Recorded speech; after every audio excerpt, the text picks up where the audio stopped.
നമസ്തേ, ഉച്ചവാർത്തയിലേക്ക് സ്വാഗതം. ഞാൻ രോഹിണി മഹേഷ്. ആദ്യം നോക്കാം പ്രധാന വാർത്തകൾ. ഭൂകമ്പത്തിൽ വിറച്ച് മ്യാൻമാർ, 1000 കടന്ന് മരണസംഖ്യ. ഓപ്പറേഷൻ ബ്രഹ്മയിലൂടെ ഭാരതത്തിന്റെ സഹായഹസ്തം. ഭാരതീയർ സുരക്ഷിതരെന്ന് എംബസി.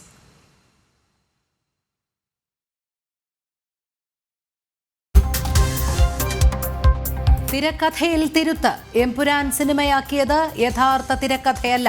വിവാദമായതോടെ ചിത്രം റീസെൻസറിങ്ങിന്. പൃഥ്വിരാജിന്റെ വിദേശ ബന്ധങ്ങൾ അന്വേഷിക്കണമെന്ന് യുവമോർച്ച. എമ്പുരാനെ വിമർശിച്ച് RSS മുഖപത്രവും. മേജർ രവിയുടെ പ്രതികരണം വൈകിട്ട് 6-ന്.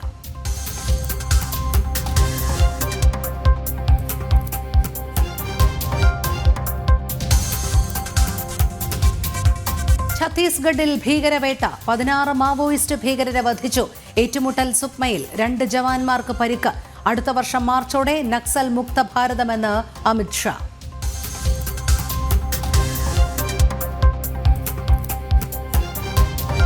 ഉത്തരവാദി ദിവ്യ മാത്രം. ADM നവീൻ ബാബു കേസിൽ കുറ്റപത്രം. ഏക പ്രതി CPM നേതാവ് PP ദിവ്യ. നവീൻ ബാബുവിനെ അപമാനിക്കാൻ ദിവ്യ ആസൂത്രണം നടത്തിയെന്ന് പരാമർശം.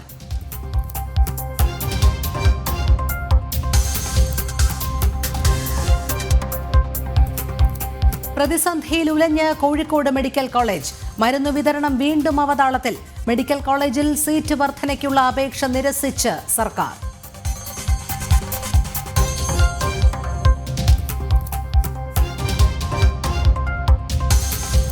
ലഹരിക്കെതിരെ വേണം കരുതൽ. ലഹരി വിരുദ്ധ ജാഗ്രതാ യാത്ര സംഘടിപ്പിച്ച് ജന്മഭൂമി. വിപത്തിനെതിരെ അണിനിരക്കാൻ ആഹ്വാനം ചെയ്ത് V മുരളീധരൻ.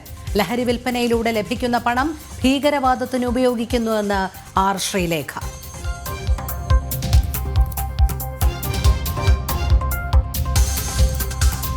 വീര്യം വീണ്ടെടുത്ത ഇന്ത്യൻ രൂപ. 7 വർഷത്തിനിടയിലെ ഉയർന്ന മൂല്യത്തിൽ. ഭാരതത്തിന്റെ വിദേശ നാണയ കരുതൽ ശേഖരത്തിലും വർധന.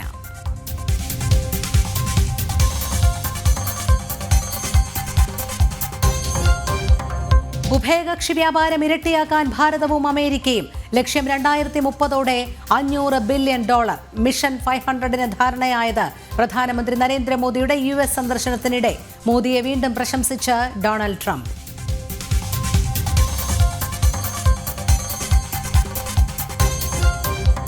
ഹിന്ദു രാജ്യ പദവിക്കായി വീണ്ടും നേപ്പാൾ. പ്രക്ഷോഭം കടുക്കുന്നു. തെരുവിലിറങ്ങി 10,000. കാഠ്മണ്ഡുവിൽ കർഫ്യൂ.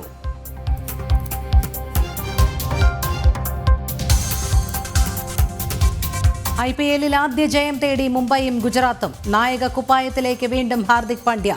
വിഘ്നേഷ് പുത്തൂരിനെ ഉറ്റുനോക്കി ആരാധകർ.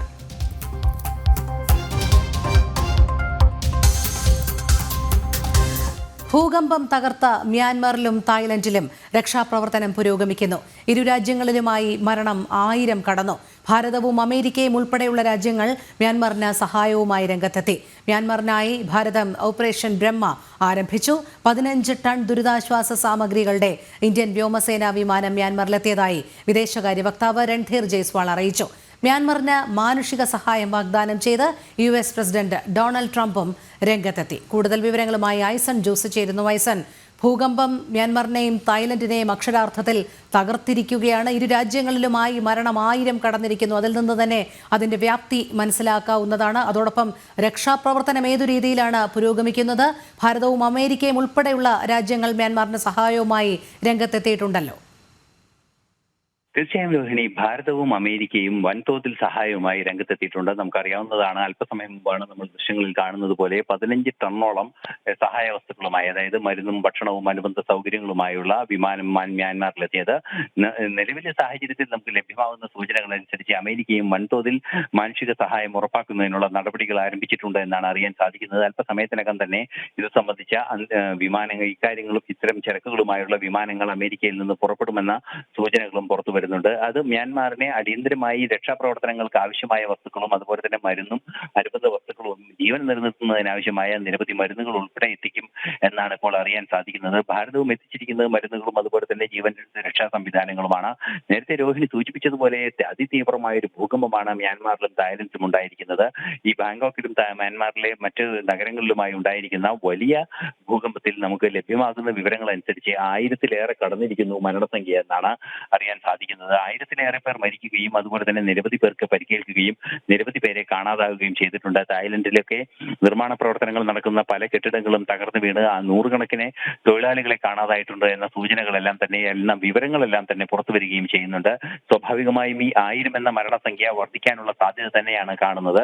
നമുക്കറിയാവുന്നതാണ്, രക്ഷാപ്രവർത്തനങ്ങൾ അതിശക്തമായി പുരോഗമിക്കുന്ന ഒരു സാഹചര്യത്തിൽ മ്യാൻമാർ ഈ അപകടം നടന്ന പ്രദേശങ്ങളിലെല്ലാം തന്നെ വൻതോതിലുള്ള മരണം സ്ഥിരീകരിക്കുന്ന സാഹചര്യം ഇപ്പോൾ ഉണ്ട്. ഈ നിലവിലെ സാഹചര്യം തുടരുന്ന ഒരു പശ്ചാത്തലത്തിൽ തന്നെ മരണസംഖ്യ വർദ്ധിക്കാനുള്ള സാധ്യത തള്ളിക്കളയാനാവില്ല എന്ന് നിരീക്ഷകർ ചൂണ്ടിക്കാണിക്കുകയും ചെയ്യുന്നുണ്ട്. അതേസമയം രക്ഷാപ്രവർത്തനം പല രാജ്യങ്ങളുടെയും സഹായത്തോടെ ശക്തമായി പുരോഗമിക്കുകയാണ്. വലിയൊരു പ്രതിസന്ധി രക്ഷാപ്രവർത്തനത്തിന് നേരിടുന്നത് അടിസ്ഥാന സൗകര്യങ്ങൾ തകർന്നു പോയത് തന്നെയാണ്. റോഡുകളും അതുപോലെ തന്നെ ഇലക്ട്രിസിറ്റി സംവിധാനങ്ങളും ജലവിതരണ സംവിധാനങ്ങളും എല്ലാം തന്നെ തകർന്നു പോയത്. പല രീതിയിലുമുള്ള രക്ഷാപ്രവർത്തനങ്ങളും അതുപോലെ തന്നെ ആരോഗ്യ സംരക്ഷണം ഉറപ്പാക്കുന്നതിനുള്ള നീക്കങ്ങളും നടത്തുന്നതിൽ നിന്നും വലിയ പ്രതിസന്ധികൾ ഉണ്ടാക്കുന്നുണ്ട് അത്തരം നീക്കങ്ങൾക്കെല്ലാം തന്നെ. എങ്കിലും മിലിറ്ററി ഉൾപ്പെടെയുള്ള സംവിധാനങ്ങൾ ശക്തമായ ഇക്കാര്യത്തിൽ ഇടപെടലുകൾ നടത്തി കാര്യക്ഷമമായ രീതിയിൽ തന്നെ കാര്യങ്ങൾ മുന്നോട്ട് കൊണ്ടുപോകുന്നു എന്നാണ് അറിയാൻ സാധിക്കുന്നത്. നിലവിലെ സൂചനകൾ അനുസരിച്ച് ഇനിയും മരണസംഖ്യ ഉയരുമെന്ന ആശങ്കയും നിലനിൽക്കുന്നുണ്ട്. രോഹിണി. ശരി, ഐസൺ ജോസാണ് വിവരങ്ങൾ നൽകിയത്. തിരക്കഥയോ തിരുകിയ കഥയോ?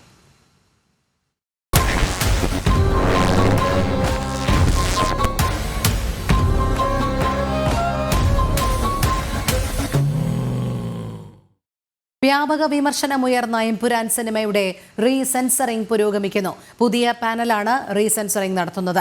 സിനിമയിൽ കേന്ദ്ര അന്വേഷണ ഏജൻസികളെ മോശമാക്കി ചിത്രീകരിക്കുകയും ഗോധ്രയിൽ തീവണ്ടി കത്തിച്ചത് ഒരു വിഭാഗത്തിന് അനുകൂലമായി അവതരിപ്പിക്കുകയും ചെയ്തിരുന്നു. യഥാർത്ഥ തിരക്കഥയല്ല സിനിമയായി എത്തിയതെന്ന റിപ്പോർട്ടുകളും പുറത്തുവന്നിരുന്നു.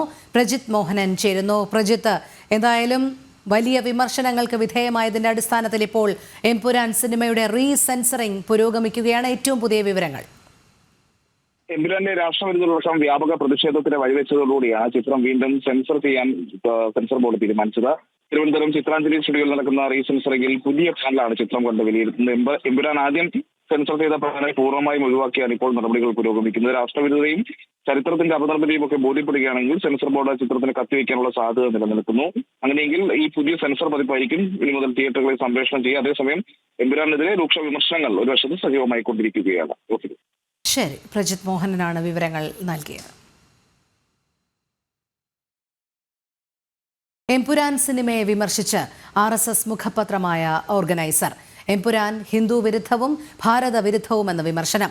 മതവിഭാഗങ്ങൾ തമ്മിൽ വിവേചനം ഉണ്ടാക്കുന്ന ചിത്രമാണെന്നും ഹിന്ദുക്കളെ ഭീകരന്മാരായി ചിത്രീകരിച്ചുവെന്നും ഓർഗനൈസർ വിമർശിച്ചു. ഹിന്ദു സമൂഹത്തെ അപമാനിക്കാൻ ആസൂത്രിതമായ നീക്കം നടന്നു. ചരിത്ര വസ്തുതകളോട് വഞ്ചന കാണിക്കുന്നതാണ് സിനിമയെന്നും മുഖപത്രത്തിൽ ചൂണ്ടിക്കാട്ടി. ജിഷ്ണു കൃഷ്ണൻ ചേരുന്നു വിവരങ്ങളുമായി. ജിഷ്ണു, എമ്പുരാൻ സിനിമയെ വിമർശിച്ച് RSS മുഖപത്രമായ ഓർഗനൈസർ എന്തെല്ലാം കാര്യങ്ങളാണ് ഓർഗനൈസർ പറയുന്നത്? RSS നിലപാട് എങ്ങനെയാണ് ഇക്കാര്യത്തിൽ? രോഹിണി, എമ്പുരാൻ ചിത്രത്തിന്റെ ചില ഉള്ളടക്കം സംബന്ധിച്ചുള്ള രൂക്ഷമായ വിമർശനമാണ് RSS മുഖപത്രം ഓർഗനൈസർ നടത്തിയിട്ടുള്ളത്. അതിൽ ചൂണ്ടിക്കാട്ടിയിട്ടുള്ളത്, ഒന്ന്, ഈ ചിത്രത്തിലൂടെ രാഷ്ട്രീയ അജണ്ട ഒളിച്ചു കടത്താൻ ശ്രമിച്ചു എന്ന വ്യക്തമായ ചൂണ്ടിക്കാട്ടലാണ് ഓർഗനൈസർ നടത്തിയിട്ടുള്ളത്. അതിന് ഈ 2002 ഗോത്രാനന്തര കലാപവുമായി ബന്ധപ്പെട്ട ചില ആഖ്യാനങ്ങൾ ആ ചിത്രത്തിൽ ഉൾപ്പെടുത്തിയിട്ടുണ്ട്.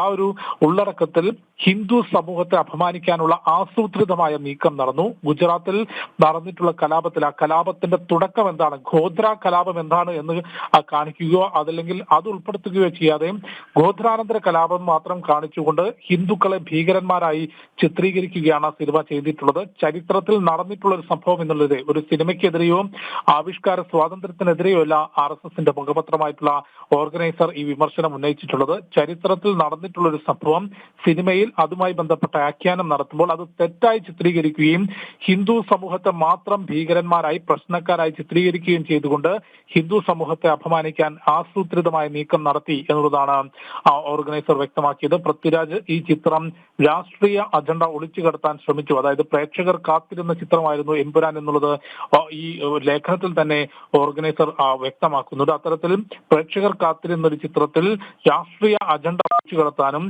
ഹിന്ദു വിഭാഗത്തെ ഭീകരന്മാരായി ചിത്രീകരിക്കാനുമുള്ള രാഷ്ട്രീയ അജണ്ട ഒളിച്ചു കടത്തി എന്നുള്ളതാണ് ഓർഗനൈസറിലെ ലേഖനത്തിൽ വ്യക്തമാക്കിയിട്ടുള്ളത്. ഓർഗനൈസറിനപ്പുറം RSSന്റെ പ്രചാര വിഭാഗങ്ങൾ ഉൾപ്പെടെ അല്ലെങ്കിൽ വിവിധ മേഖലകളിൽ ദേശീയ തലത്തിൽ പ്രവർത്തിക്കുന്ന നേതാക്കളും സിനിമയുടെ ഈ ഉള്ളടക്കത്തെ ദേശീയ തലത്തിൽ ഹിന്ദു വിഭാഗത്തെ ഹൈന്ദവ സമൂഹത്തെ അപമാനിക്കുന്നതിനും ഹിന്ദുത്വത്തോട് ചേർന്ന് നിൽക്കുന്ന രാഷ്ട്രീയത്തെയും അതിന്റെ നേതാക്കളെയും അപമാനിക്കുന്നതിനുമുള്ള വലിയ ശ്രമം ഉണ്ടായി എന്നുള്ളത് ജെ നന്ദകുമാറും പ്രജ്ഞാപ്രഭ ദേശീയ സംയോജക് ജെ നന്ദകുമാറും എ ജയകുമാറും ഉൾപ്പെടെ നേതാക്കൾ RSSുമായി പ്രവർത്തിക്കുന്ന പ്രചാരകന്മാരായിട്ടുള്ള നേതാക്കൾ തന്നെ ചൂണ്ടിക്കാട്ടിയിരുന്നു. അതിന് പുറമെയാണ് ഇപ്പോൾ മുഖപത്രം രൂക്ഷമായ വിമർശനം പൃഥ്വിരാജ് എമ്പുരാനിലൂടെ രാഷ്ട്രീയ അജണ്ട ഒളിച്ചു കടത്തിയെന്നും ഗുജറാത്ത് കലാപത്തിൽ ഗോധ്ര കലാപം എങ്ങനെ തുടങ്ങിയെന്ന് വ്യക്തമാക്കാതെ ഹിന്ദുക്കളെ ഭീകരന്മാരായി ചിത്രീകരിച്ചുവെന്നും ഓർഗനൈസർ പറയുന്നത്. ശരി, ജിഷ്ണു കൃഷ്ണനാണ് വിവരങ്ങൾ നൽകിയത്. പൃഥ്വിരാജിന്റെ വിദേശ ബന്ധങ്ങൾ അന്വേഷിക്കണമെന്ന് യുവമോർച്ച സംസ്ഥാന general secretary K Ganesh. Prithviraj സിനിമകളുടെ ആശയങ്ങൾ ദേശവിരുദ്ധമാണ്, തീവ്രവാദ ആശയങ്ങളെ വെള്ളപൂശുന്നുവെന്ന് വിമർശനം. ദേശീയ അന്വേഷണ ഏജൻസികൾ കാര്യങ്ങൾ പരിശോധിക്കണമെന്നും കെ ഗണേഷ് ഫേസ്ബുക്കിൽ ആവശ്യപ്പെടുന്നു. എമ്പുരാൻ സിനിമയ്ക്ക് പിന്നിലെ ഇടത് ജിഹാദി അജണ്ട പുറത്തായതോടെ തിയേറ്ററുകളിൽ നിന്ന് അകന്ന് പ്രേക്ഷകർ. വൻതോതിലാണ് ടിക്കറ്റ് റദ്ദാക്കൽ നടക്കുന്നത്. ഇതിനിടെ തന്ത്രപൂർവ്വം തിരുകിയ ജിഹാദി അജണ്ടയ്ക്ക് പിന്നിലുള്ള താൽപര്യങ്ങളും ലക്ഷ്യങ്ങളും ചർച്ചയാവുകയാണ്. ഇതു സംബന്ധിച്ച് അന്വേഷണങ്ങൾക്കും സാധ്യത തെളിയുകയാണ്. സമൂഹ മാധ്യമങ്ങളിലൂടെ സിനിമയുടെ അജണ്ട തുറന്നു കാണിക്കപ്പെട്ടതോടെ തന്നെ പ്രേക്ഷകർ എമ്പുരാനിൽ നിന്ന് അകന്നിരുന്നു. ഇതോടെയാണ് ടിക്കറ്റ് ക്യാൻസലേഷൻ വർദ്ധിച്ചത്. സിനിമയുടെ മറവിൽ ജിഹാദി അജണ്ട ഒളിച്ചു കടത്താനും ഇതുവഴി മതതീവ്ര ചിന്താഗതിക്കാരെ തിയേറ്ററുകളിലേക്ക് ആകർഷിക്കാനും കഴിയുമെന്നായിരുന്നു കണക്കുകൂട്ടൽ. ഇടത് ജിഹാദി ഗൂഢാലോചനയാണ് നടന്നതെന്ന് RSS ദേശീയ നേതാവ് എ ജയകുമാർ കുറ്റപ്പെടുത്തിയിരുന്നു. സമൂഹ മാധ്യമങ്ങളിലൂടെയായിരുന്നു പ്രതികരണങ്ങളെല്ലാം. മോഹൻലാലിന്റെ താരമൂല്യം ഉപയോഗപ്പെടുത്തി അദ്ദേഹം പോലും അറിയാതെ പൃഥ്വിരാജ് കാര്യങ്ങൾ നീക്കുകയായിരുന്നുവെന്നാണ് വ്യക്തമാകുന്നത്. 59 രാമസേവകർ വെന്ത് മരിച്ച ഗോത്ര സംഭവം മറച്ചുവെച്ച് തുടർ സംഭവങ്ങൾ മാത്രം പർവ്വതീകരിച്ച് ഉൾപ്പെടുത്തുകയായിരുന്നു. ജിഹാദി അജണ്ടകൾ മോഹൻലാലിൽ നിന്നും നിർമ്മാതാവ് ഗോകുലം ഗോപാലിൽ നിന്നും മറച്ചുവെക്കുകയും ചെയ്തു. അജണ്ടയ്ക്ക് പിന്നിലുള്ള താല്പര്യങ്ങളിലും അന്വേഷണം ആരംഭിച്ചിട്ടുണ്ട്. ജനം, കൊച്ചി. ഛത്തീസ്ഗഡിൽ വൻ മാവോയിസ്റ്റ് വേട്ട. 16 കമ്മ്യൂണിസ്റ്റ് ഭീകരരെ വധിച്ചു. സുക്മ മേഖലയിലാണ് ഏറ്റുമുട്ടലുണ്ടായത്. പരിശോധന തുടരുകയാണെന്ന് സുക്മ SP കിരൺ ഗംഗാറാം ചവാൻ അറിയിച്ചു. ഛത്തീസ്ഗഡിൽ സുക്മ ദന്തവേട അതിർത്തിയിൽ ഉവമ്പള്ളി കേരളപാൽ പ്രദേശത്തെ വനമേഖലയിൽ നടന്ന ഏറ്റുമുട്ടലിലാണ് 16 കമ്മ്യൂണിസ്റ്റ് ഭീകരർ കൊല്ലപ്പെട്ടത്. CRPFും ഛത്തീസ്ഗഡ് പോലീസിന്റെ സ്പെഷ്യൽ ടാസ്ക് ഫോഴ്സും സംയുക്തമായാണ് മേഖലയിൽ പുലർച്ചെ മുതൽ ഓപ്പറേഷൻ നടത്തിയത്.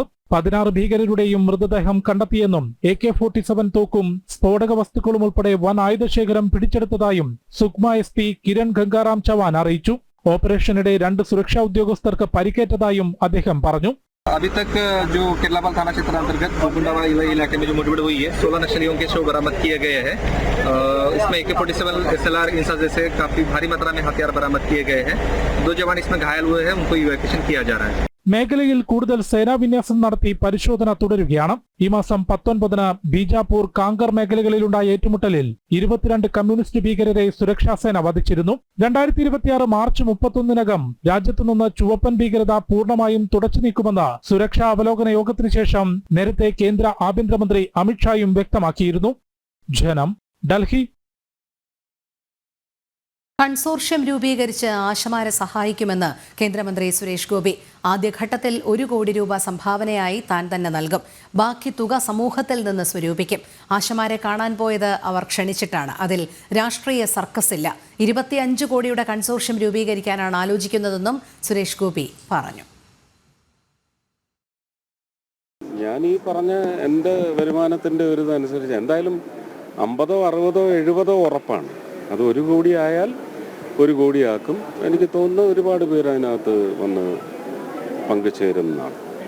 അങ്ങനെ വന്നാൽ നമുക്ക് ജനങ്ങൾക്കൊരു, കാരണം കോവിഡ് എന്ന് പറയുന്നത് ഗവൺമെൻറ്റിന് വേണ്ടിയല്ല, ജനങ്ങൾക്ക് വേണ്ടിയാണ് അവർ ജീവൻ പണയം വെച്ച് ഓരോ അപകടം പതിയിരിക്കുന്ന ഡോറും ചെന്ന് തുറന്ന് അതിൽ നിന്നുള്ള വായു അവർക്ക് ഡയറക്റ്റ് കോണ്ടാക്റ്റാണ്. എത്ര പേർക്ക് PPE കിറ്റ് കിട്ടി, എത്ര പേർക്ക് മാസ്ക് ഇട്ടുകൊണ്ടാണ് ഇത് ചെയ്തത് നമുക്കറിയത്തില്ല. ADM നവീൻ ബാബുവിന്റെ മരണം സംബന്ധിച്ച കേസിൽ കുറ്റപത്രം ഉടൻ. കേസിൽ PP ദിവ്യയാണ് ഏക പ്രതി. നവീൻ ബാബുവിനെ അപമാനിക്കാൻ ആസൂത്രണം നടത്തിയെന്നും ദിവ്യയുടെ പ്രസംഗം ADMനെ ജീവനൊടുക്കാൻ കാരണമായി എന്നുമാണ് കുറ്റപത്രത്തിലെ പ്രധാന കണ്ടെത്തൽ.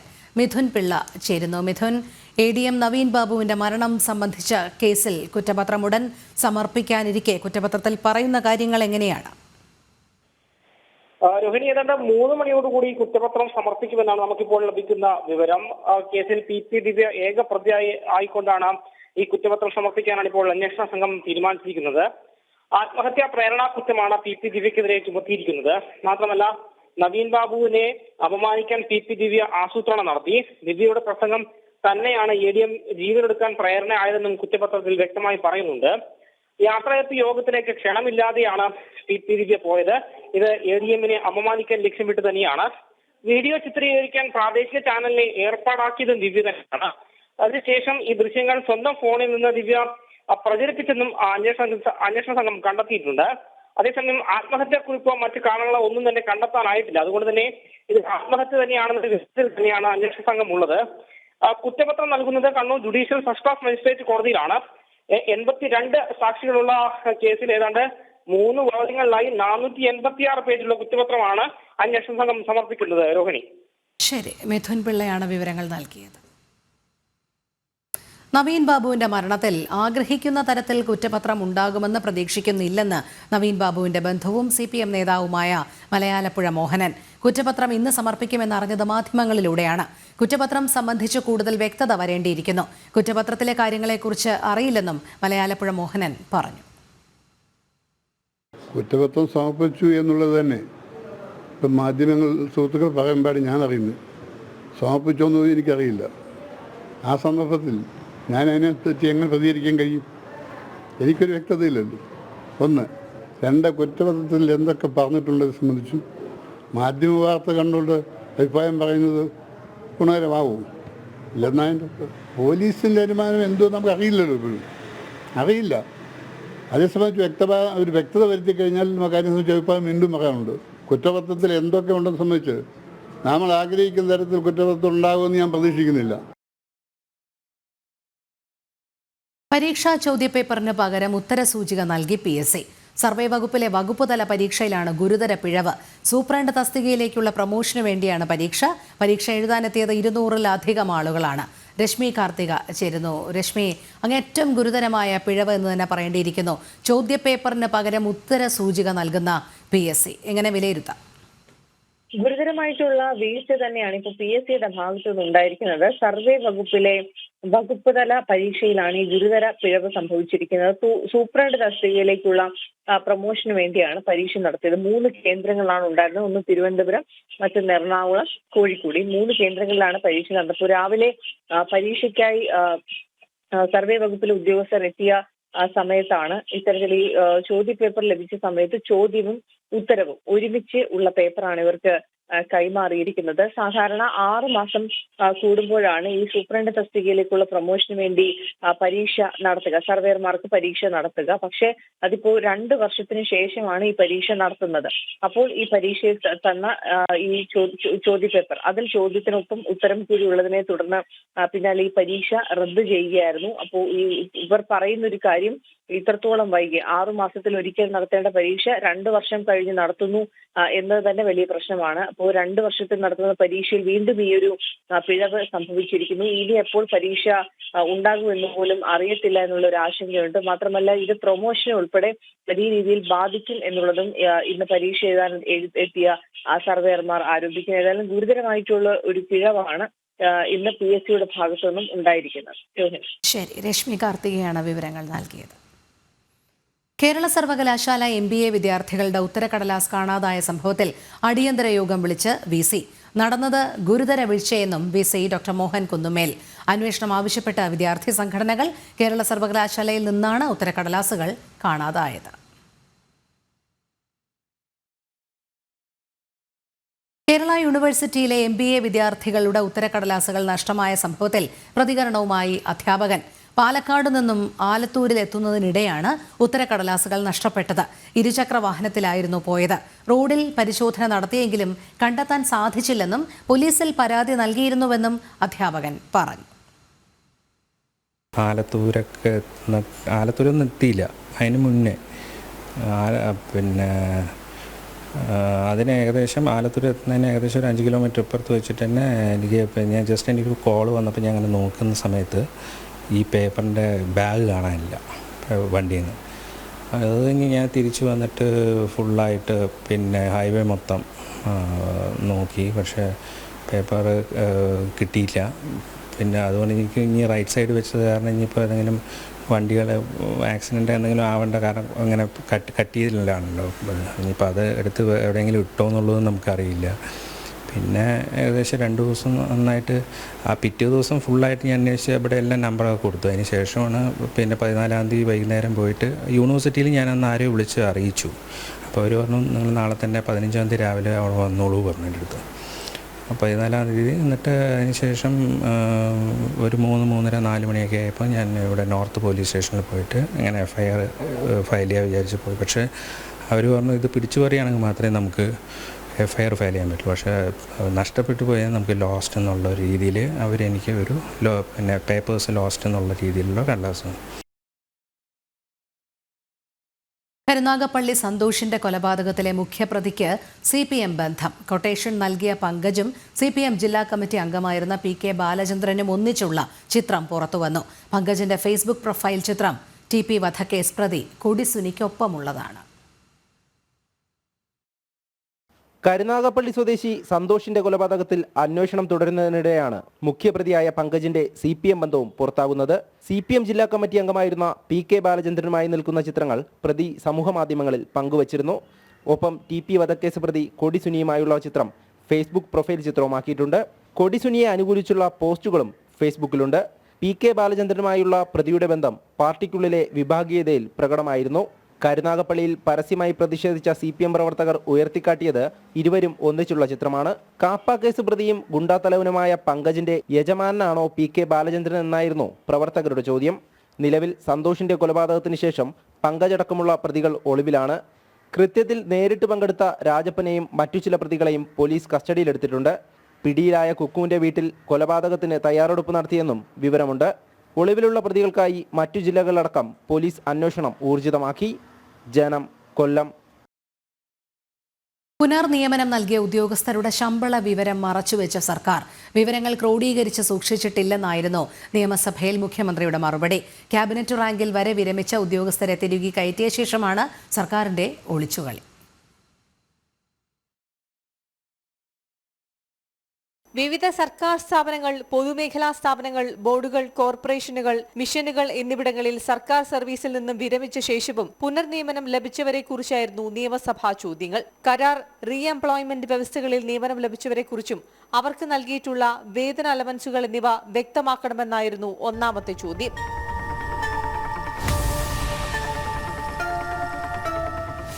IPS, IAS കേഡറുകളിൽ നിന്ന് വിരമിച്ച എത്ര പേർക്ക് റീ എംപ്ലോയ്മെന്റ് വ്യവസ്ഥയിൽ നിയമനം നൽകിയെന്നും തസ്തികയും ഓഫീസും ശമ്പളവും വ്യക്തമാക്കണമെന്നും രണ്ടാമത്തെ ചോദ്യം.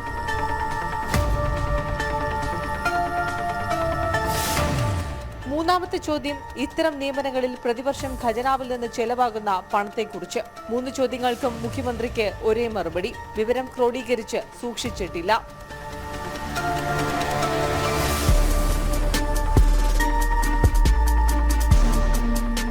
മുൻ ചീഫ് സെക്രട്ടറി KM എബ്രഹാം ഇപ്പോൾ മുഖ്യമന്ത്രിയുടെ ക്യാബിനറ്റ് റാങ്കുള്ള പ്രിൻസിപ്പൽ സെക്രട്ടറി. ഒപ്പം കിഫ്ബിയിലും ചുമതല. മുൻ chief secretary VP Joy public enterprises selection and recruitment board chairman. K Jayakumar IAS. മുൻ DGP ലോക്നാഥ് ബെഹ്റ. ADGP ആയിരുന്ന B സന്ധ്യ തുടങ്ങി സർക്കാർ പുനർനിയമനവും വൻ ശമ്പളവും നൽകിയവരുടെ പട്ടിക വളരെ വലുതാണ്. മുഖ്യമന്ത്രി നേരിട്ട് നിയമനം നൽകിയ ഉദ്യോഗസ്ഥരുടെ വിവരങ്ങളാണ് സർക്കാർ മറച്ചുപിടിക്കുന്നതെന്നാണ് ശ്രദ്ധേയം. ജനം, തിരുവനന്തപുരം. തിരുവനന്തപുരം മുതലപ്പുഴയിലെ മണൽ നീക്കം ആരംഭിച്ചു. ഇന്നലെ അർദ്ധരാത്രിയോടെ ഡ്രഡ്ജറുകൾ അസംബിൾ ചെയ്താണ് മണൽ നീക്കം ആരംഭിച്ചത്. 1500 മീറ്റർ ക്യൂബ് മണൽ ദിവസവും നീക്കം ചെയ്യാനാകും. 1 ലക്ഷം മീറ്റർ ക്യൂബ് മണൽ അഴിമുഖത്തടിഞ്ഞിട്ടുണ്ടെന്ന് ഉദ്യോഗസ്ഥർ പറഞ്ഞു. കൂടുതൽ സംവിധാനങ്ങൾ എത്തിക്കുന്നതിനുള്ള ചർച്ചകൾ നടന്നുവരികയാണ്. ടിൻഡു ദാസ് ചേരുന്നു. ടിൻഡു, മുതലപ്പുഴയിലെ മണൽ നീക്കം വേഗത്തിലാക്കണം എന്നാവശ്യപ്പെട്ട് വലിയ രീതിയിലുള്ള പ്രക്ഷോഭം തന്നെയാണ് നടന്നത്. ഇപ്പോൾ മണൽ നീക്കം ആരംഭിച്ചു എന്നാണ് അറിയാൻ കഴിയുന്നത്. വിവരങ്ങൾ. രോഹിണി, ഇന്നലെ അർദ്ധരാത്രിയോട് കൂടിയാണ് മുതലപ്പുഴയിലെ മണൽ നീക്കം ആരംഭിച്ചത്. ഈ ഡ്രഡ്ജറിന്റെ ഭാഗങ്ങൾ കൂട്ടിയോജിപ്പിച്ചാണ് ഈ മണൽ നീക്കം ആരംഭിച്ചിട്ടുള്ളത്. 1500 മീറ്റർ ക്യൂബ് മണൽ ദിവസവും ഇത്തരത്തിൽ നീക്കം ചെയ്യാമെന്നാണ് ഉദ്യോഗസ്ഥർ പറയുന്നത്. അതോടൊപ്പം തന്നെ ഈ അഴിമുഖത്ത് ഏതാണ്ട് 1 ലക്ഷത്തോളം മീറ്റർ ക്യൂബ് മണൽ അടിഞ്ഞുകൂടിയിട്ടുണ്ട്. കഴിഞ്ഞ ദിവസം മുതലപ്പുഴ ഹാർബർ അസിസ്റ്റന്റ് എഞ്ചിനീയറുടെ ഓഫീസിൽ മത്സ്യത്തൊഴിലാളികൾ ഉപരോധിച്ചിരുന്നു. ഈ ഉപരോധ സമരത്തിന് പിന്നാലെയാണ് ഇന്നലെ അർദ്ധരാത്രിയോടുകൂടി അരൂരിൽ നിന്നും വലിയ ട്രെയിലറുകൾ എത്തിച്ചത്. ഈ ട്രെയിലർ കൂടി എത്തിച്ചതോടുകൂടിയാണ് മണൽ നീക്കം ആരംഭിക്കാൻ കഴിഞ്ഞത്. അഴിമുഖത്തിന്റെ തെക്ക് ഭാഗത്താണ് അഴിമുഖത്ത് നിന്ന് നീക്കം ചെയ്യുന്ന മണൽ നിക്ഷേപിക്കുന്നത്. ഇത് പെരുമാതുറ ഭാഗമാണ്. കരാർ കമ്പനിയും സർക്കാരും തമ്മിലുള്ള എഗ്രിമെന്റ് പ്രകാരം വടക്ക് ഭാഗത്ത് മണൽ നീക്കം ചെയ്യണമെന്നാണ് അറിയിച്ചത്. പക്ഷെ വടക്ക് ഭാഗത്ത് മണൽ നീക്കം ചെയ്യുകയാണെങ്കിൽ മത്സ്യത്തൊഴിലാളികൾക്ക്, താഴമ്പള്ളിയിൽ നിന്നുള്ള മത്സ്യത്തൊഴിലാളികൾക്ക് കടലിലേക്ക് പോകാൻ സാധിക്കില്ല. ഈ ഒരു സാഹചര്യവും കൂടി മുന്നിൽ കണ്ടാണ് പെരുമാതുറ ഭാഗത്തേക്ക് ഈ മണൽ നിക്ഷേപിക്കുന്നത്. പക്ഷെ ഈ നിക്ഷേപിക്കുന്ന മണൽ അടിയന്തരമായിട്ട് തന്നെ അവിടെ നിന്ന് നീക്കം ചെയ്തില്ലെങ്കിൽ അടുത്ത മൺസൂൺ ആകുമ്പോൾ ഈ മണൽ തിരികെ അഴിമുഖത്തേക്ക് ഇറങ്ങി വരാനുള്ള സാധ്യതയുമുണ്ട്. എന്തായാലും മൺസൂൺ കാലത്തിന് മുന്നേ അഴിമുഖം പഴയ പടിയിലേക്ക് ആക്കാനാണ് സർക്കാർ ശ്രമിക്കുന്നത്. ഇത് എത്ര ദിവസം കൊണ്ട് മണൽ നീക്കം ചെയ്ത് തീരുമെന്നുള്ള കാര്യത്തിൽ ആശങ്കയുണ്ട്. കൂടുതൽ സജ്ജീകരണങ്ങൾ എത്തിച്ച ഈ മണൽ നീക്കം തുടരാനാണ് സർക്കാർ തീരുമാനിച്ചിട്ടുള്ളത്. എന്തായാലും ചർച്ചകൾ പുരോഗമിക്കുകയാണ്. രോഹിണി. ശരി, ടിൻഡുദാസാണ് വിവരങ്ങൾ നൽകിയത്. ഹരിപ്പാട് രാകേഷ് തിരോധാന കേസ് കേന്ദ്ര ഏജൻസികൾ അന്വേഷിക്കണമെന്നാവശ്യപ്പെട്ട് കുടുംബം ഹൈക്കോടതിയിലേക്ക്. കാണാതായി 10 വർഷം കഴിയുമ്പോഴും രാകേഷിന് എന്ത് സംഭവിച്ചു എന്ന് കണ്ടെത്താൻ പോലീസിന് കഴിയാത്ത സാഹചര്യത്തിലാണ് രാകേഷിന്റെ അമ്മ രമ ഹൈക്കോടതിയെ സമീപിക്കാനൊരുങ്ങുന്നത്. രാകേഷിനെ കൊലപ്പെടുത്തി എന്ന് കുടുംബം ആരോപിക്കുന്ന കുമാരപുരം സ്വദേശി കിഷോറിന്റെ വീട്ടിൽ നിന്ന് വിദേശ നിർമ്മിത തോക്കും ആയുധങ്ങളും പോലീസ് കണ്ടെത്തിയിരുന്നു. ഹരിപ്പാട് കുമാരപുരത്ത് നിന്ന് 10 വർഷം മുമ്പ് കാണാതായ രാകേഷിനെ കൊന്നു കുഴിച്ചുമൂടിയെന്ന് കാട്ടി രാകേഷിന്റെ അമ്മ രമ കോടതിയെ സമീപിച്ചതോടെയാണ് അന്വേഷണം വീണ്ടും തുടങ്ങിയത്. ഹർജി പരിഗണിച്ച Harippad first class judicial magistrate കോടതി ഇതുവരെയുള്ള അന്വേഷണ റിപ്പോർട്ട് ഹാജരാക്കാൻ പോലീസിന് നിർദ്ദേശം നൽകിയെങ്കിലും റിപ്പോർട്ട് ഹാജരാക്കിയില്ല. പ്രതികളെ സഹായിക്കുന്ന നിലപാടാണ് പോലീസിന്റേതെന്നും മകന് എന്ത് സംഭവിച്ചെന്നറിയാൻ കേന്ദ്ര ഏജൻസികൾ അന്വേഷണം നടത്തണമെന്നും ആവശ്യപ്പെട്ടാണ് രാകേഷിന്റെ അമ്മ ഹൈക്കോടതിയെ സമീപിക്കുന്നത്. രാകേഷ് തിരോധാനവുമായി ബന്ധമുണ്ടെന്ന് കുടുംബം ആരോപിക്കുന്ന കുമാരപുരം സ്വദേശി കിഷോറിന്റെ വീട്ടിൽ നിന്ന് പരിശോധനയ്ക്കിടെ വിദേശ നിർമ്മിത തോക്കും തിരകളും മാരകായുധങ്ങളും കണ്ടെത്തിയിരുന്നു. എന്നാൽ വിദേശ നിർമ്മിത തോക്കിന്റെ ഉറവിടം കണ്ടെത്താൻ പോലീസിന് കഴിഞ്ഞില്ല. ലൈസൻസ് ഇല്ലാതെ US നിർമ്മിത തോക്കും തിരകളും ഗുണ്ടയുടെ വീട്ടിൽ നിന്ന് പിടികൂടുന്നത് സംസ്ഥാനത്ത് ആദ്യമാണെന്നും പോലീസ് പറയുന്നു. പിടിച്ചെടുത്ത തോക്കിന് സാധാരണ തോക്കിനേക്കാൾ കൃത്യതയും റേഞ്ചും കൂടുതലാണ്. ഒരേ സമയം 6 തിരകൾ തോക്കിൽ നിറച്ച നിലയിലായിരുന്നു. തോക്കിൽ 60 തിരകൾ ഉണ്ടായിരുന്നതായാണ് പോലീസ് സംശയിക്കുന്നത്. ബാക്കി തിരകൾ ഉപയോഗിച്ചിട്ടുണ്ടോ എന്നത് സംബന്ധിച്ചും പോലീസിന് വ്യക്തതയില്ല. ഒളിവിൽ പോയ കിഷോറിനെ കണ്ടെത്താനും കഴിഞ്ഞിട്ടില്ല. ഈ സാഹചര്യത്തിലാണ് അഡ്വക്കേറ്റ് പ്രതാപ് ജി പടിക്കൽ മുഖേന രാകേഷിന്റെ കുടുംബം ഹൈക്കോടതിയെ സമീപിക്കാനൊരുങ്ങുന്നത്. നിഷ ദിലീപ്, ജനം, ആലപ്പുഴ. തൃശൂർ ചെറുതുരുത്തി കൊണ്ടയൂരിൽ മദ്യലഹരിയിൽ മകൻ അമ്മയെ ക്രൂരമായി മർദ്ദിച്ചു. കൊണ്ടയൂർ സ്വദേശി 70 വയസ്സുള്ള ശാന്തയ്ക്കാണ് മകന്റെ മർദ്ദനമേറ്റത്. സാരമായി പരിക്കേറ്റ ശാന്തയെ തൃശൂർ മെഡിക്കൽ കോളേജ് ആശുപത്രിയിൽ പ്രവേശിപ്പിച്ചു. ദേശമംഗലം പഞ്ചായത്തിലെ കൊണ്ടയൂരിൽ ഇന്നലെ രാത്രിയിലായിരുന്നു സംഭവം. ഭാരതപ്പുഴയ്ക്ക് സമീപം വീട്ടിൽ ഇരുവരും മാത്രമാണ് താമസിക്കുന്നത്. മദ്യലഹരിയിലെത്തിയ മകൻ സുരേഷ് അമ്മയെ അടിച്ച് പരിക്കേൽപ്പിക്കുകയായിരുന്നു. വടികൊണ്ടുള്ള ക്രൂരമായ മർദ്ദനം നേരം വെളുക്കുവോളം തുടർന്നു. രാവിലെ ഗ്യാസ് സിലിണ്ടർ ഇറക്കാനെത്തിയ തൊഴിലാളികളാണ് അവശനിലയിൽ കിടക്കുന്ന ശാന്തയെ കണ്ടെത്തിയത്. ഉടൻ തന്നെ നാട്ടുകാർ ചേർന്ന് ശാന്തയെ തൃശൂർ മെഡിക്കൽ കോളേജ് ആശുപത്രിയിൽ എത്തിച്ചു. വിവരമറിഞ്ഞെത്തിയ ചെറുതുരുത്തി പോലീസ് സുരേഷിനെ കസ്റ്റഡിയിലെടുത്തു. 2 വർഷം മുമ്പ് ജ്യേഷ്ഠ സഹോദരൻ സുബ്രഹ്മണ്യനെ കൊലപ്പെടുത്തിയ കേസിലെ പ്രതിയാണ് സുരേഷ്. ജനം, തൃശൂർ. പോലീസ് ഉദ്യോഗസ്ഥനെ ആത്മഹത്യ ചെയ്ത നിലയിൽ കണ്ടെത്തി. ചിറയിൻകീഴ് അഴൂരിലാണ് സംഭവം. തിരുവനന്തപുരം AR ക്യാമ്പിലെ സബ് ഇൻസ്പെക്ടർ റാഫിയാണ് മരിച്ചത്. റിട്ടയർമെന്റ് ആകാനിരിക്കെയാണ് സംഭവം. അഴൂരിലെ കുടുംബ വീട്ടിലാണ് ആത്മഹത്യ ചെയ്തത്. സംഭവത്തിൽ പോലീസ് അന്വേഷണം ആരംഭിച്ചിട്ടുണ്ട്. നേപ്പാൾ ഹിന്ദു രാഷ്ട്രമായി പുനഃസ്ഥാപിക്കണമെന്നാവശ്യപ്പെട്ടുകൊണ്ട് പ്രക്ഷോഭം ശക്തമാകുന്നു. അഴിമതി സർക്കാരിനെ പുറത്താക്കണമെന്നും രാജഭരണം ഏർപ്പെടുത്തണമെന്നും ആവശ്യപ്പെട്ട് 10,000 തെരുവിലിറങ്ങി. കാഠ്മണ്ഡു ഉൾപ്പെടെ വിവിധയിടങ്ങളിൽ കർഫ്യൂ പ്രഖ്യാപിച്ചു. ജനസംഖ്യയുടെ ബഹുഭൂരിപക്ഷം ഹിന്ദു സമൂഹമുള്ള നേപ്പാൾ ഹിന്ദു രാഷ്ട്രമായി പുനഃസ്ഥാപിക്കണമെന്ന് കഴിഞ്ഞ കുറച്ചുകാലമായി ആവശ്യമുയർന്നിരുന്നു. അഴിമതി സർക്കാരിനെ പുറത്താക്കണമെന്നും ഹിന്ദുരാഷ്ട്രം പുനഃസ്ഥാപിച്ച് രാജ്യഭരണം ഏർപ്പെടുത്തണമെന്നും മുദ്രാവാക്യം മുഴക്കി കഴിഞ്ഞ ദിവസം 10,000-കണക്കിന് ആളുകൾ കാഠ്മണ്ഡുവിലും സമീപ പ്രദേശങ്ങളിലും തെരുവിലിറങ്ങി. നേപ്പാളിന്റെ ദേശീയ പതാകയേന്തിയും മുൻ രാജാവ് ജ്ഞാനേന്ദ്ര ഷായുടെ ചിത്രങ്ങൾ ഉയർത്തിയുമായിരുന്നു പ്രതിഷേധം. മുൻപ് രാജഭരണകാലത്തുണ്ടായിരുന്ന ക്ഷേമ പദ്ധതികളും വികസനവും പോലും നിലവിലുണ്ടാകുന്നില്ലെന്നും സർക്കാർ പൊതുപണം കൊള്ളയടിക്കുകയാണെന്നുമാണ് പ്രതിഷേധക്കാരുടെ വാദം.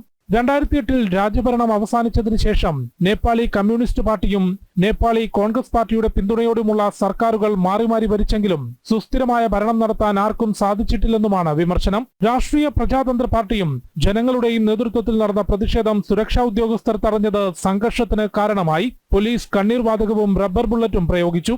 50-ലധികം പേർക്ക് പരിക്കേറ്റു. 2 പേർ കൊല്ലപ്പെട്ടു. ടിങ്കുനെ, സിനമംഗൽ, കൊട്ടേശ്വർ തുടങ്ങിയ പ്രദേശങ്ങളിൽ കർഫ്യൂ ഏർപ്പെടുത്തി. ജനം, ഡൽഹി. കനേഡിയൻ പ്രധാനമന്ത്രി മാർക്ക് കാർണിയുമായി ഡൊണാൾഡ് ട്രംപ് ഫോണിൽ സംസാരിച്ചു.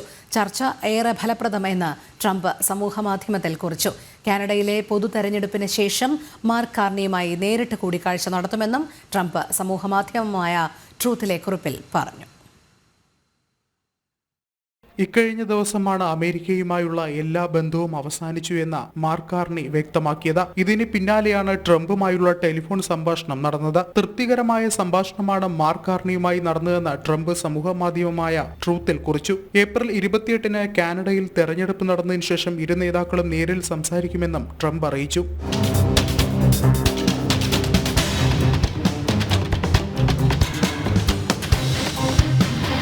അധിക താരിഫ് ഉൾപ്പെടെ വിഷയങ്ങളിൽ ഇരു രാജ്യങ്ങളും തമ്മിൽ തർക്കം നിലനിൽക്കുന്ന പശ്ചാത്തലത്തിലാണ് മാർക്ക് കാർണിയും ട്രംപും ഫോണിൽ സംസാരിച്ചത്. ഇക്കഴിഞ്ഞ ദിവസം അമേരിക്കയിലേക്ക് ഇറക്കുമതി ചെയ്യുന്ന കാറുകൾക്കും അധിക താരിഫ് ചുമത്താൻ ട്രംപ് തീരുമാനിച്ചിരുന്നു. തീരുമാനം വൻ തിരിച്ചടിയാണ് കാനഡയ്ക്കുണ്ടാക്കിയത്. അമേരിക്ക വിരുദ്ധ നിലപാടുകൾ തെരഞ്ഞെടുപ്പിൽ ലിബറൽ പാർട്ടിക്കും മാർക്ക് കാർണിക്കും ആയുധമാകുന്ന സാഹചര്യത്തിലാണ് ചർച്ച നടന്നുവെന്നത് ഏറെ പ്രാധാന്യമർഹിക്കുന്നു. ഇന്റർനാഷണൽ ഡെസ്ക്, ജനം. ബംഗാളിൽ മാൾഡയിൽ ഹിന്ദുക്കൾക്ക് നേരെ നടന്ന അതിക്രമത്തിൽ പ്രതിഷേധം ശക്തം. തൃണമൂൽ കോൺഗ്രസ് മുസ്ലിം ഭീകരവാദത്തിന് പിന്തുണ നൽകുന്നതായി BJP ആരോപിച്ചു. അതിനിടെ സിലിഗുരിയിൽ മമതയുടെ കോലം കത്തിച്ച് പ്രതിഷേധിച്ചു.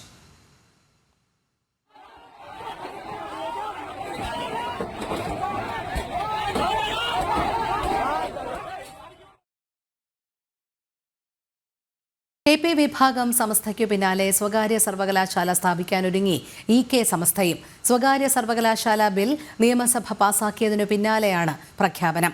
പാണക്കാട് സാദിഖ് അലി ശിഹാബ് തങ്ങൾക്കാണ് തുടർ പ്രവർത്തനങ്ങളുടെ ചുമതല. സ്വകാര്യ സർവകലാശാല ബിൽ നിയമസഭയിൽ അവതരിപ്പിച്ച അന്ന് തന്നെ AP സമസ്തയും സ്വകാര്യ സർവകലാശാല നിർമ്മിക്കുമെന്ന പ്രഖ്യാപനം നടത്തിയിരുന്നു. പട്ടിക്കാട് ജാമിയ നൂരിയുടെ നേതൃത്വത്തിലാണ് EK വിഭാഗം സമസ്ത സ്വകാര്യ സർവകലാശാല സ്ഥാപിക്കാനൊരുങ്ങുന്നത്. കേരളത്തിലെ ആദ്യത്തെ ഇസ്ലാം മതപഠന ബിരുദദാന സ്ഥാപനമാണ് പട്ടിക്കാട് ജാമിയ നൂരിയ. നിലവിൽ ജാമിയ നൂരിയയ്ക്ക് കേരളം, കർണാടക, തമിഴ്നാട് എന്നിവിടങ്ങളിലായി 63 അഫിലിയേറ്റഡ് കോളേജുകളുമുണ്ട്. കഴിഞ്ഞ ദിവസമാണ് പാണക്കാട് സാദിഖ് അലി തങ്ങളുടെ അധ്യക്ഷതയിൽ യോഗം ചേർന്ന് സർവകലാശാല സ്ഥാപിക്കാൻ തീരുമാനമെടുത്തത്. സ്വകാര്യ സർവകലാശാല ബിൽ നിയമസഭ പാസാക്കിയതിനു പിന്നാലെയാണ് പ്രഖ്യാപനമെന്നതും ശ്രദ്ധേയമാണ്. സർക്കാർ അംഗീകാരം ലഭിക്കുന്നതിനനുസരിച്ച് സർവകലാശാലയുടെ ഘടന, പ്രോഗ്രാമുകൾ, ഫാക്കൽറ്റി, പ്രവേശന നടപടികൾ എന്നിവയെക്കുറിച്ചുള്ള വിശദാംശങ്ങൾ പ്രഖ്യാപിക്കും. നേരത്തെ AP വിഭാഗം സമസ്തയും സ്വകാര്യ സർവകലാശാല ആരംഭിക്കുന്ന കാര്യം അറിയിച്ചിരുന്നു. സ്വകാര്യ സർവകലാശാല ബിൽ നിയമസഭയിൽ അവതരിപ്പിച്ചെന്നായിരുന്നു AP വിഭാഗത്തിന്റെ പ്രഖ്യാപനം. കോഴിക്കോട് കേന്ദ്രീകരിച്ച് സ്വകാര്യ സർവകലാശാല സ്ഥാപിക്കാനാണ് സമസ്ത AP വിഭാഗത്തിന്റെ തീരുമാനം. 100 കോടി ചെലവിലാണ് സർവകലാശാല സ്ഥാപിക്കുന്നത്. ജനം, കോഴിക്കോട്. സുപ്രീം കോടതി നിരോധിച്ച ഓൺലൈൻ പടക്ക വ്യാപാരം സംസ്ഥാനത്ത് വീണ്ടും സജീവമാകുന്നു. തമിഴ്നാട്ടിൽ നിന്നടക്കമുള്ള സംഘങ്ങളുടെ ഓൺലൈൻ പടക്ക വ്യാപാരം വ്യാപകമായതോടെ ചെറുകിട കച്ചവടക്കാരെയും അത് സാരമായി ബാധിച്ചിട്ടുണ്ട്. മാത്രമല്ല, സ്ഫോടക വസ്തുക്കൾ ഓൺലൈൻ വഴി കൈകാര്യം ചെയ്യുന്നത് നിയമവിരുദ്ധ പ്രവർത്തനങ്ങൾക്കുള്ള സാധ്യതയും വർദ്ധിപ്പിക്കുന്നു. ഇതിനെതിരെ ശക്തമായ നിയമ നടപടികൾ വേണമെന്ന ആവശ്യവും ഉയരുന്നുണ്ട്. 2018 ഓൺലൈൻ പടക്ക വ്യാപാരം സുപ്രീം കോടതി നിരോധിച്ചത്. എന്നാൽ ഈ നിരോധനം കാറ്റിൽ പറത്തിക്കൊണ്ടാണ് ഓൺലൈൻ പടക്ക വ്യാപാരം തകൃതിയായി നടക്കുന്നത്. വിഷു അടുത്തിരിക്കെ ഓൺലൈൻ പടക്ക വ്യാപാരം സംസ്ഥാനത്തെ പടക്ക കച്ചവടക്കാരെ സാരമായി ബാധിക്കും. മറ്റ് പാഴ്സലുകളുടെ കൂടെ പടക്കങ്ങൾ കൊണ്ടുവരുന്നത് അപകട സാധ്യതയും വർദ്ധിപ്പിക്കുന്നു. കച്ചവടം ചെയ്യുന്നത് സ്ഫോടക വസ്തുക്കൾ ആയതുകൊണ്ട് തന്നെ ദുരുപയോഗം ചെയ്യാനുള്ള സാധ്യതയും ഏറെയാണ്. ഇത്തരത്തിലുള്ള നിയമവിരുദ്ധ സാധനങ്ങൾ സ്ഫോടക വസ്തുക്കളാണെന്ന് നമുക്കെല്ലാവർക്കും അറിയാം. ഇതിൻ്റെ മറവിൽ രാജ്യവിരുദ്ധ ശക്തികളായാലും ദേശവിരുദ്ധ ശക്തികളൊക്കെ വലിയ സ്ഫോടക ശേഖരം തന്നെ നമ്മുടെ നാട്ടിലേക്ക് കൊണ്ടുവരാനുള്ള സാധ്യത കൂടി നമ്മൾ ഇതിൽ കാണുന്നുണ്ട്.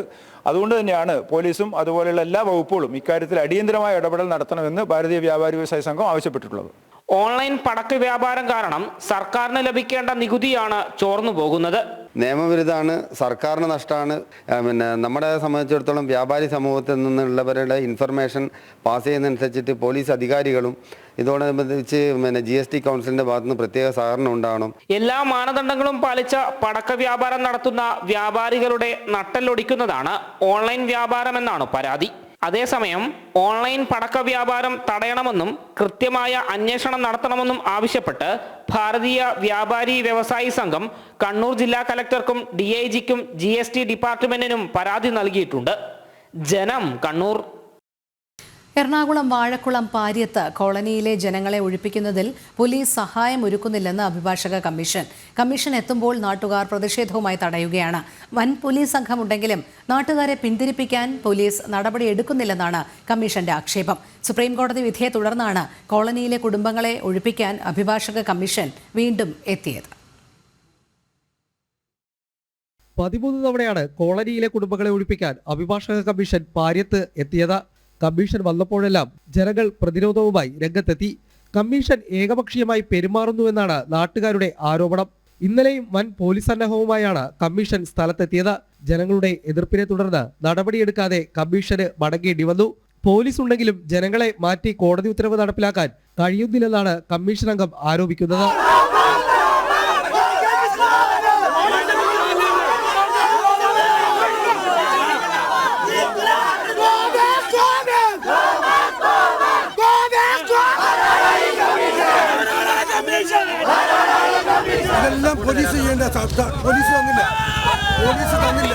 കമ്മീഷൻ അംഗങ്ങൾ ജനങ്ങളെ കയ്യേറ്റം ചെയ്യാൻ ശ്രമിച്ചെന്ന് വ്യാജ ആരോപണം ഉയർത്തുന്നതായും ഇവർ പറയുന്നു. അവർക്കെതിരെ ഒരിക്കലും ചെയ്യില്ല, ഒരിക്കലും ചെയ്തിട്ടില്ല, ചെയ്യില്ല. ഇവരെ നോമ്പ് തുറക്കാൻ അനുവദിക്കില്ല. തെറ്റാ അതൊക്കെ പറയണേ, വളരെ തെറ്റാ. അതൊക്കെ വെറുതെ ആവശ്യമില്ലാത്ത ഇതുണ്ടാക്കാൻ വേണ്ടി പറയണതാ. ഒരിക്കലും ചെയ്യില്ല. ഞാനിതൊക്കെ വിശ്വസിക്കുന്ന ആളാ, മനസ്സിലായി. ഒരിക്കലും തെറ്റാ. അതൊക്കെ അവർക്ക് എന്നെ ഇവിടുന്ന് മാറ്റണം, അത് മാത്രമേ ഉള്ളൂ. സുപ്രീം കോടതി വിധിയെ തുടർന്നാണ് ജുഡീഷ്യൽ കമ്മീഷൻ സ്ഥലമൊഴിപ്പിക്കാനെത്തിയത്. 8ഓളം കുടുംബങ്ങൾ സ്വകാര്യ വ്യക്തിയുടെ സ്ഥലം കയ്യേറിയെന്ന സുപ്രീം കോടതിയുടെ കണ്ടെത്തലിലാണ് സ്ഥലമൊഴിപ്പിക്കാൻ അഭിഭാഷക കമ്മീഷനെ നിയോഗിച്ചത്. ജനം, കൊച്ചി. CPM ഏരിയ സെക്രട്ടറി ഭീഷണിപ്പെടുത്തിയ സംഭവത്തിൽ Pathanamthitta Naranganam village officer Joseph ജോർജിന്റെ മൊഴി പോലീസ് രേഖപ്പെടുത്തി. കേസുമായി മുന്നോട്ടു പോകാൻ താൽപ്പര്യമില്ലെന്ന് വില്ലേജ് ഓഫീസർ അറിയിച്ചതിനാൽ കേസിൽ FIR ഇട്ടിട്ടില്ല. വിവാദത്തിന് പിന്നാലെ അജ്ഞാത ഫോൺ കോളുകളിൽ നിന്ന് വന്ന ഭീഷണി എത്തിയതോടെയാണ് ജോസഫ് ജോർജ് കളക്ടർക്ക് പരാതി നൽകിയത്. കെട്ടിട നികുതി അടയ്ക്കാൻ ആവശ്യപ്പെട്ടതിനാണ് CPM Pathanamthitta area secretary MV Sanju ഓഫീസിൽ കയറി വെട്ടുമെന്ന് വില്ലേജ് ഓഫീസറെ ഭീഷണിപ്പെടുത്തിയത്. ജന്മഭൂമി സുവർണ ജൂബിലി ആഘോഷങ്ങളോടനുബന്ധിച്ച് ലഹരി വിരുദ്ധ ജാഗ്രതാ യാത്ര സംഘടിപ്പിച്ചു. ശിവഗിരിയിൽ സ്വാമി സച്ചിദാനന്ദ ദീപം തെളിയിച്ച് യാത്രയ്ക്ക് തുടക്കം കുറിച്ചു. വർക്കല മുനിസിപ്പൽ മൈതാനത്ത് നടന്ന ഉദ്ഘാടന സമ്മേളനത്തിൽ മുൻ കേന്ദ്രമന്ത്രി V മുരളീധരൻ, മുൻ DGP ശ്രീലേഖ, സ്വാമി ശുഭ ഗംഗാനന്ദ തുടങ്ങിയവർ പങ്കെടുത്തു.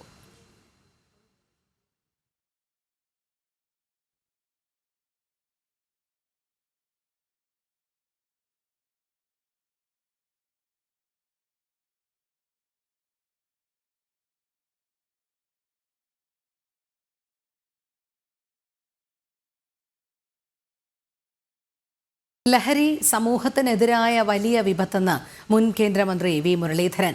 സമൂഹത്തെ ജാഗരൂകരാക്കാൻ ശിവഗിരിയുടെ മണ്ണിൽ നിന്ന് യാത്ര ആരംഭിച്ചത് അഭിനന്ദനാർഹമെന്ന് അദ്ദേഹം പറഞ്ഞു. ജന്മഭൂമി ദിനപത്രത്തിന്റെ സുവർണ ജൂബിലി ആഘോഷങ്ങളോടനുബന്ധിച്ച് സംഘടിപ്പിച്ച ലഹരി വിരുദ്ധ ജാഗ്രതാ യാത്ര ഫ്ളാഗ് ഓഫ് ചെയ്യുകയായിരുന്നു അദ്ദേഹം. ഉണരാം ലഹരിക്കെതിരെ എന്ന സന്ദേശം ഉയർത്തിയാണ് യാത്ര.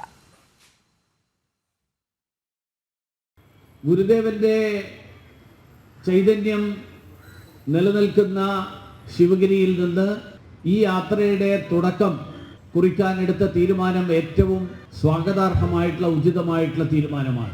ലഹരിക്കെതിരായിട്ട് ഒരുപക്ഷെ ഇന്നത്തെ കാലഘട്ടത്തിൽ ഈ തരത്തിൽ വലിയൊരു വിപത്തായി മാറിയിട്ടുള്ള ലഹരി, ആ ലഹരിയെക്കുറിച്ച് ഒരുപക്ഷെ നമ്മുടെ സാമൂഹ്യ പരിഷ്കർത്താക്കളും സമൂഹത്തിലെ സാമൂഹ്യ നേതാക്കന്മാരുമൊക്കെ നമ്മുടെ ഇടയിൽ പ്രചരണം നടത്തുന്നതിന് മുൻപ് തന്നെ ഈ ഒരു ആശയം മുന്നോട്ട് വെച്ചുകൊണ്ട് അതിന് തുടക്കം കുറിച്ച മഹത് വ്യക്തിയാണ് ഗുരുദേവൻ. മയക്കുമരുന്ന് വിൽപ്പനയിലൂടെ കിട്ടുന്ന പണം തീവ്രവാദം പ്രോത്സാഹിപ്പിക്കാൻ ഉപയോഗിക്കുന്നുവെന്ന് മുൻ DGP ആർ ശ്രീലേഖ. സിനിമാ മേഖലയിലും ഇന്ന് ഇത് പിടിമുറുക്കിയിട്ടുണ്ട്. മയക്കുമരുന്ന് ഉപയോഗം സമൂഹത്തിലെ വൻ വിപത്തായി മാറി. ലഹരിക്കെതിരെ അണിചേരേണ്ട സമയം അതിക്രമിച്ചു. വീടുകളിൽ കുട്ടികളെ അമ്മമാർ മനസ്സിലാക്കണമെന്നും ആർ ശ്രീലേഖ പറഞ്ഞു. ജന്മഭൂമി സുവർണ ജൂബിലി ആഘോഷങ്ങളോടനുബന്ധിച്ച് ലഹരി വിരുദ്ധ ജാഗ്രതാ യാത്രയുടെ ഉദ്ഘാടന സമ്മേളനത്തിൽ സംസാരിക്കുകയായിരുന്നു ആർ ശ്രീലേഖ. അപ്പോൾ ഇത് ഒപിഎസ് ഒക്കെ ഉപയോഗിച്ച് നടത്തുന്ന വലിയ വ്യാപാരം എന്ന് പറയുന്ന കാശിൻ്റെ കളിയാണ്. പലപ്പോഴും ഈ കാശ് പോകുന്നത് തീവ്രവാദ പ്രസ്ഥാനങ്ങളിലേക്കാണ് എന്നുള്ള ഒരു അവബോധവും നമ്മൾ മനസ്സിലാക്കണം. തീവ്രവാദം കൊടുങ്ങല്ലൂർ ശ്രീ കുരുമ്പ ഭഗവതി ക്ഷേത്രത്തിലെ മീനഭരണി മഹോത്സവത്തോടനുബന്ധിച്ച് നടത്തുന്ന അന്നദാന മഹായജ്ഞത്തിന് തുടക്കമായി. സേവാഭാരതി നേതൃത്വം നൽകുന്ന അന്നദാന യജ്ഞ സമിതിയും ക്ഷേത്ര ഉപദേശക സമിതിയും സംയുക്തമായാണ് അന്നദാന മഹായജ്ഞം സംഘടിപ്പിക്കുന്നത്. Cochin Devaswom board president K Raveendran അന്നദാന മഹായജ്ഞം ഉദ്ഘാടനം ചെയ്തു. RSS സഹസേവാ പ്രമുഖ A ദാമോദരൻ സേവാ സന്ദേശം നൽകി. കൊടുങ്ങല്ലൂർ കോവിലകം കുഞ്ഞുണ്ണി രാജ തിരുമനസ് ഭദ്രദീപ പ്രകാശനം നിർവഹിച്ചു. 31-ന് മീനഭരണി മഹോത്സവത്തിന് പരിസമാപ്തിയാകും വരെ തുടർച്ചയായി അന്നദാനം ഉണ്ടാകും. കഴിഞ്ഞ 17 വർഷമായി നടന്നു വരുന്ന അന്നദാന മഹായജ്ഞം അത് ഓരോ ദിവസവും കഴിയുന്തോറും അല്ലെങ്കിൽ ഓരോ വർഷം കഴിയുന്തോറും കൂടുതൽ ജനപങ്കാളിത്തം കൊണ്ടും ജനങ്ങളുടെ സഹായ സഹകരണങ്ങൾ കൊണ്ടും അത് കൂടുതൽ ധന്യമായിക്കൊണ്ടിരിക്കുകയാണ്. അത് വളർന്നുകൊണ്ടിരിക്കുകയാണ് എന്നാണ് നാം മനസ്സിലാക്കുന്നത്. ക്ഷേത്ര ഉപദേശക സമിതിയും ദേവസ്വം ബോർഡും എല്ലാം കൈചേർത്ത് പിടിച്ചുകൊണ്ട് കഴിഞ്ഞ 2 വർഷമായി ഈ അന്നദാനം വലിയൊരു കുംഭമേള കണക്കെ നടന്നുകൊണ്ടിരിക്കുകയാണ്. അവണിശ്ശേരി പഞ്ചായത്തിലെ ഖാദിയിൽ മുടങ്ങിക്കിടന്ന സ്ലൈവർ പ്ലാന്റ് പ്രവർത്തിപ്പിക്കാൻ 40 ലക്ഷം രൂപ പലിശരഹിത വായ്പ നൽകിയ കേന്ദ്രമന്ത്രി സുരേഷ് ഗോപിക്ക് ഖാദി കേന്ദ്രത്തിന്റെ നേതൃത്വത്തിൽ സ്വീകരണം നൽകി. കണ്ണൂർ പരിയാരം മെഡിക്കൽ കോളേജിനെതിരെ ഗുരുതര പരാതി. അടിയന്തര സ്കാനിങ്ങിനെത്തിയ വീട്ടമ്മയ്ക്ക് ഡേറ്റ് നൽകിയത് 3 മാസങ്ങൾക്ക് ശേഷം. സ്വകാര്യ ലാബുകളെ സഹായിക്കാൻ ലക്ഷ്യമിട്ടായിരുന്നു നീക്കം എന്നാണ് ആക്ഷേപം. പരിശോധന പെട്ടെന്ന് നടത്തണമെങ്കിൽ സ്വകാര്യ ലാബുകളെ സമീപിക്കാനും ജീവനക്കാർ നിർദ്ദേശിച്ചതായി പരാതിക്കാരിയായ വീട്ടമ്മ ഷാന്റി റജികുമാർ ജനം ടിവിയോട് പറഞ്ഞു. ഡോക്ടർ ആവശ്യപ്പെട്ടതിനെ തുടർന്നാണ് ചീമേനി സ്വദേശി ഷാന്റി റജികുമാർ പരിയാരം മെഡിക്കൽ കോളേജ് ആശുപത്രിയിലെ സ്കാനിംഗ് സെന്ററിൽ എത്തിയത്. എന്നാൽ സ്കാനിംഗ് സെന്ററിൽ നിന്ന് 23/6/2025 തീയതി സ്കാനിങ്ങിനെത്താനാണ് എഴുതി നൽകിയത്. പെട്ടെന്ന് ആവശ്യമെങ്കിൽ സ്വകാര്യ പരിശോധനാ കേന്ദ്രങ്ങളെ ആശ്രയിക്കാമെന്ന് പറഞ്ഞതായി വീട്ടമ്മ ഷാന്റി റജികുമാർ പറഞ്ഞു. അതിനിടെ ഇത് സ്വകാര്യ സെന്ററുകളെ സഹായിക്കാനുള്ള നീക്കത്തിന്റെ ഭാഗമാണെന്ന ആരോപണവും ഉയർന്നിട്ടുണ്ട്. നിങ്ങളുടെ ഡേറ്റ് വരുന്നത് 23 ജൂണിലാണ്. അന്നേ അത് എടുക്കത്തുള്ളൂ. അതുകൊണ്ട് ഇന്നത്തേക്ക് തന്നെ അത്യാവശ്യമാണെങ്കിൽ നിങ്ങൾക്ക് പുറത്തുനിന്ന് എടുത്തിട്ട് ഡോക്ടറെ കാണിക്കാം എന്നാണ് പറഞ്ഞത്. അപ്പം ഞാൻ അവരോട് ചോദിച്ചു, അടിവയറ്റിൽ വേദനയായിട്ട് വന്ന ഒരാൾക്ക് ഇന്ന് റിപ്പോർട്ട് കാണിക്കണമെങ്കിൽ 23 ജൂണിൽ തന്നെ കൊടുത്താൽ മതിയോ? എങ്കിൽ എന്നത്തേക്ക് എങ്ങനെയാണെന്ന് പറഞ്ഞപ്പോൾ പറഞ്ഞു, വെളിയിൽ നിന്ന് നിങ്ങൾ സ്കാൻ ചെയ്ത് അതിന്റെ റിപ്പോർട്ട് കൊടുക്കുകയാണെന്ന്. വീട്ടമ്മയുടെ പരാതി പരിശോധിക്കുമെന്ന് പരിയാരം മെഡിക്കൽ കോളേജ് അധികൃതർ വ്യക്തമാക്കി. തിരക്ക് കൂടുതലാണെന്നും അഡ്മിറ്റായ രോഗികൾക്കാണ് ആദ്യ പരിഗണന നൽകാറുള്ളതെന്നും അധികൃതർ വ്യക്തമാക്കി. ജനം, കണ്ണൂർ. തിരുവനന്തപുരം വിമാനത്താവളത്തിലെ IB ഉദ്യോഗസ്ഥയുടെ മരണത്തിൽ ആരോപണവുമായി പിതാവ്. മകളെ സുഹൃത്ത് സാമ്പത്തികമായി ചൂഷണം ചെയ്തുവെന്ന പിതാവ്.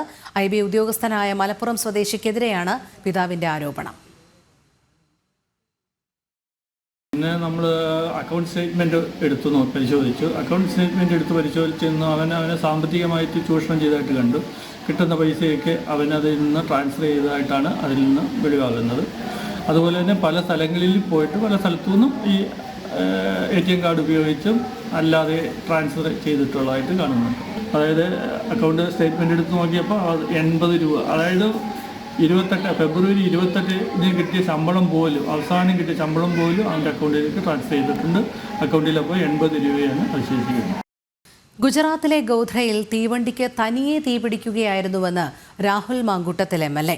കമ്മീഷൻ റിപ്പോർട്ടിൽ ഇത് പറയുന്നുണ്ട്. എന്നാൽ മുസ്ലിങ്ങൾ തീയിട്ടു എന്ന പേരിൽ കലാപം സൃഷ്ടിക്കുകയാണ് ഗുജറാത്തിൽ സംഘപരിവാർ ചെയ്തതെന്നും അതാണ് എംപുരാനിൽ പറയുന്നതെന്നും രാഹുൽ മാങ്കൂട്ടത്തിൽ പാലക്കാട് പറഞ്ഞു.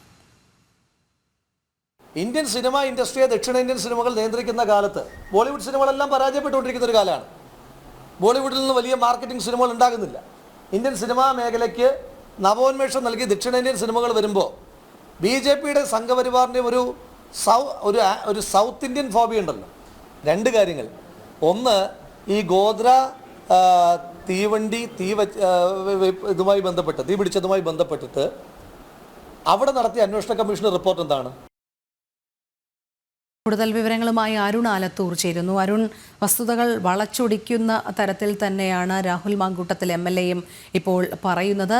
കമ്മീഷൻ റിപ്പോർട്ടിൽ തനിയെ തീവണ്ടിക്ക് തീപിടിച്ചതാണ് എന്ന് പറയുന്നുണ്ട് എന്നാണ് ഇപ്പോൾ നിലവിലെ ഭാഷ്യം. നമുക്കെല്ലാവർക്കും അറിയാം ഗുജറാത്ത് സർക്കാരിൻ്റെ നാനാവധി കമ്മീഷന്റെ കണ്ടെത്തലുകൾ എന്തായിരുന്നു എന്നുള്ളത്. തുടർന്ന് UPA സർക്കാരിന് രാഷ്ട്രീയമായി ചില സ്വാധീനങ്ങൾ ഉപയോഗിച്ചുകൊണ്ട് തുടർന്നു വന്ന ബാനർജി കമ്മീഷനിലായിരുന്നു അവർക്ക് അനുകൂലമാകുന്ന തരത്തിലേക്ക് കമ്മീഷൻ റിപ്പോർട്ട് ഉണ്ടാക്കിയത്. ഇപ്പോൾ ചരിത്ര വസ്തുതകളെ വളച്ചൊടിക്കുന്ന സമീപനം തന്നെയാണോ ചിലരെങ്കിലും വച്ചു പുലർത്തുന്നത്?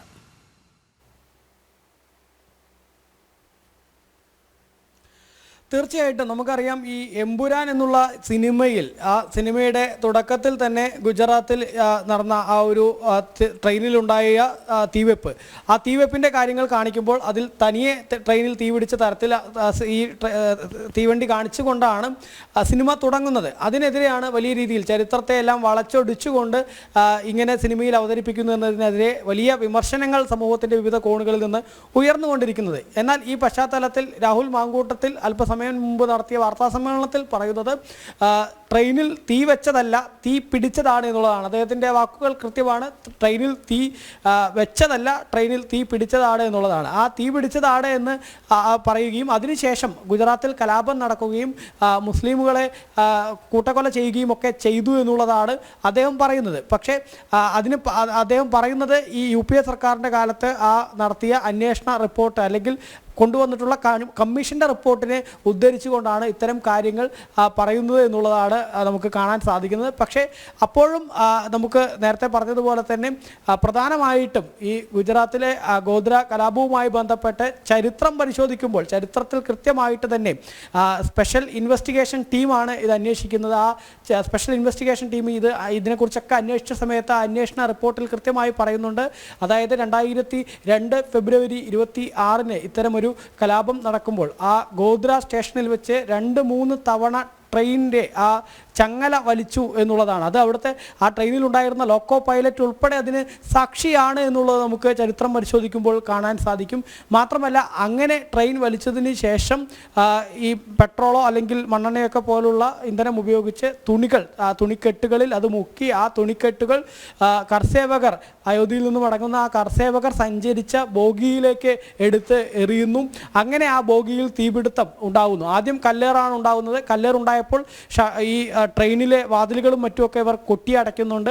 ആ കൊട്ടി വാതിലുകൾ അടച്ച സമയത്ത് പിന്നീടാണ് ഈ തുണിയിൽ തീ കൊളുത്തി എറിയുന്നതും. അതിൽ സ്ത്രീകളും കുഞ്ഞുങ്ങളും ഏകദേശം 20ഓളം കുഞ്ഞുങ്ങളും മറ്റുമൊക്കെയാണ് അന്ന് മരിച്ചത്. 58 പേർ വെന്തു മരിക്കുകയാണ് ചെയ്തത്. തുടർന്നാണ് കലാപം ഉണ്ടായത് എന്നുള്ളത് നമുക്ക് നാനാവധി കമ്മീഷൻ റിപ്പോർട്ടിൽ ഇത് കൃത്യമായിട്ട് തന്നെ നാനാവധി കമ്മീഷൻ റിപ്പോർട്ടിൽ പറയുന്നു. SIT സ്പെഷ്യൽ ഇൻവെസ്റ്റിഗേഷൻ ടീമിൻ്റെ അന്വേഷണത്തിൽ ഇക്കാര്യങ്ങൾ വളരെ വ്യക്തമായിട്ട് തന്നെ പറയുന്നു എന്നിരിക്കെയാണ് സിനിമയിൽ തെറ്റായിട്ട് ഇത് പരാമർശിക്കുന്നത്, അതിനെതിരെ വിമർശനം ഉയരുന്നത്. അതേസമയം സിനിമയിൽ ചിത്രീകരിച്ച കാര്യങ്ങൾ ഉൾപ്പെടെ ശരിയാണ്. ഈ ട്രെയിനിന് തീ വെച്ചതല്ല, തീ പിടിച്ചതാണ് എന്ന തരത്തിലാണ് യൂത്ത് കോൺഗ്രസിന്റെ സംസ്ഥാന അധ്യക്ഷനും അതുപോലെ തന്നെ പാലക്കാട്ടെ MLA ആയ രാഹുൽ മാങ്കൂട്ടത്തിൽ പറയുന്നത്. സിനിമയിൽ ആലത്തൂറാണ് വിവരങ്ങൾ നൽകിയത്. ഉച്ചവാർത്ത പൂർണ്ണമാകുന്നു. അടുത്ത ബുള്ളറ്റിൻ അല്പസമയത്തിനകം. നമസ്തേ.